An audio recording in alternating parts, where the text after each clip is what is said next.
यह dictation 5 second बाद start होगी, तब तक आप रेडी रहें। Ready start.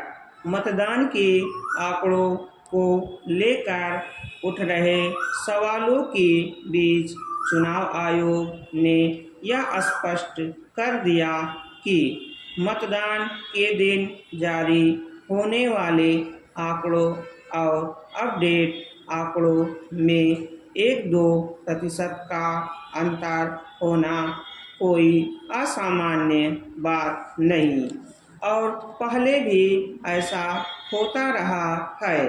राजनीतिक दल इस तथ्य से अपरिचित नहीं, लेकिन वे बेवजह सवाल उठाने में लगे हुए हैं।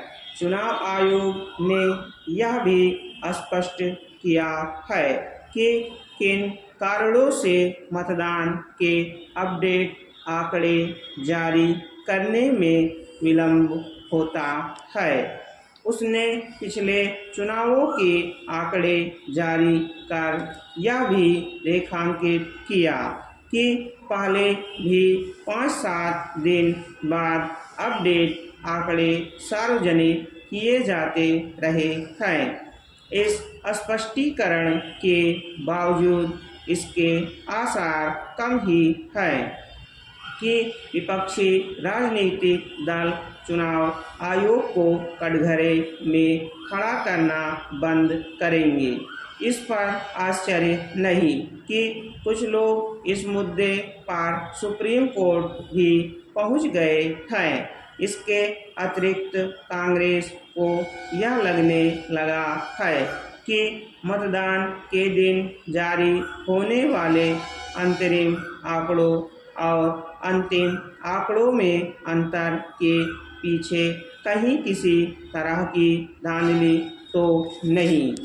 इस आशंका का कोई मतलब नहीं, क्योंकि मतदान की प्रक्रिया संपन्न होने के बाद सभी दलों के पोलिंग एजेंट को इसका विवरण दिया जाता है कि कहाँ कितने प्रतिशत मतदान हुआ। इसके अतिरिक्त ईवीएम को सघन सुरक्षा में रखा जाता है। इस सुरक्षा व्यवस्था की निगरानी राजनीतिक दलों के कार्यकर्ता भी करते हैं। साफ है कि मतदान प्रतिशत के जो आंकड़े चुनाव आयोग की ओर से बताए जा रहे हैं, उनमें फेरबदल किया जाना संभव नहीं, क्योंकि उनकी पुष्टि ईवीएम से होती है। चुनाव आयोग की ओर से दी गई जानकारी के अनुसार पहले 4 चरणों में मतदान के दिन जारी अंतरिम आंकड़ों और अंतिम आंकड़ों में अंतर करीब 1 करोड़ मतों का है। इसे भारी अंतर वही करार दे सकता है जिसे इसका ज्ञान ना हो कि देश में मतदाताओं की कितनी अधिक संख्या है। पहले 4 चरणों में 45.10 करोड़ लोगों ने मतदान किया है। ऐसे में 1 करोड़ का अंतर कोई खास बात नहीं।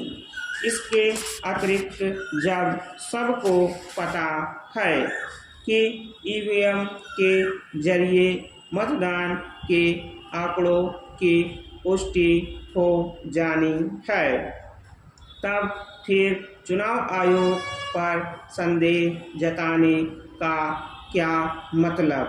ऐसा लगता है कि उस पर संदेह जताने का काम इसलिए किया जा रहा है ताकि यदि चुनाव परिणाम प्रतिकूल आए तो उस पर ठीकरा फोड़ा जा सके।